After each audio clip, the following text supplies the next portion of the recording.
So today we're going to be talking a little bit about how we can modify our training when we're tired and still do the same exercise through some really simple tips and ways that we can control range of motion, starting position in a way that we could potentially minimize some fatigue and how you might use this in season, out of season, or just because you're feeling a little bit tired. Let me show you this. So we'll take it over here. This is the setup. We have a little pin squat setup. So as you see, the bar is on pins. And what's unique about this is two things. One, you control the starting position. So if I'm squatting and going down all the way, what happens is when I go all the way down through a full range of motion, I'm going to have to take that load through, well, greater range of motion, but more importantly, time under tension. If we think about time under tension being directly related to how far the bar is moving, and time under tension being related to metabolic demand, if I can reduce the distance which the bar is moving, I'm reducing the metabolic demand. So for a squat in this case, I don't want to go all the way down. Let's say I'm tired out from whatever training, but I still want to train and get the stimulus of a squat to an extent at least, not full range of motion. I might do some pins. So I squat up, I come back down.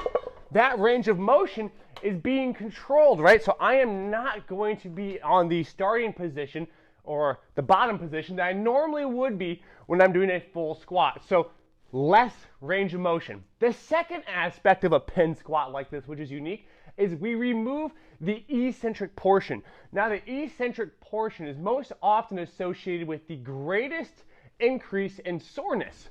And so if I get rid of the eccentric portion, or at least reduce it, because I'm now starting from a concentric position, at the bottom position, there's no eccentric load, I squat it up, but now I don't need to necessarily control it to reverse it, but I can go down comfortably, reset, and take a break. The third benefit of that is what I just mentioned. You can take a break. You can do 5 reps in a row, but if you have a bar on your back, you're doing 1, 2, 3, 4, 5. That bar is on your back for the whole time. Constant tension, right? But here, I can do my 1 rep. Let's get under it. Take up, 1. I can take a break, count 15 seconds, 1, 2, 3, 4, and 15. Do my next set, up. So these are all clever ways. Now you're gonna ask me, how do I set this up? So let's take a peek. The setup's pretty simple. I have, I'm a little bit out of breath. I have the bar itself on the pins, and then you have the safety catches. Obviously, you just have a clip, but I don't have that here. But the point is, you set that up to a height that you want to control. So again, if your squat rack allows it and you have these catches, you can utilize that. And you might ask, well, why would I use this? Why would I use something like, well, changes the range of motion when I could just take the day off? Well, it's not just about managing fatigue, but it's managing fatigue or just the stimulus based on the situation.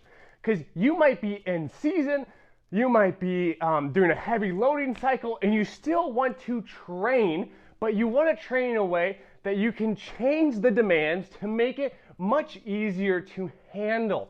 And that's where manipulating the range of motion by changing the pins, by changing the height at which you start, by changing the rest interval in between reps, because you can literally take more rest in between reps, and you can reduce the amount of eccentric demand, total time under tension, metabolic fatigue, and still get a similar stimulus. So this is a trick of the trade that you can use to hopefully manage your training load in a better way. So don't just think about the squat, I have to go full range of motion every time. No, think about the squat, why you're doing it. To develop explosive leg power, let's say. Okay, do I need to go full range of motion? Well, not necessarily. Cool. So if I need to modify some of the factors that might induce the fatigue, which would limit me from doing this exercise because of I'm in season or whatever, you might want to reduce some of the metabolic demands and total fatigue. This is an easy way we can do it. So if you guys have any comments or questions, I appreciate y'all listening. And again, here's the setup one last time. If you guys liked the video, well, like it, subscribe, follow along, and as always, much appreciated, and thank you for listening.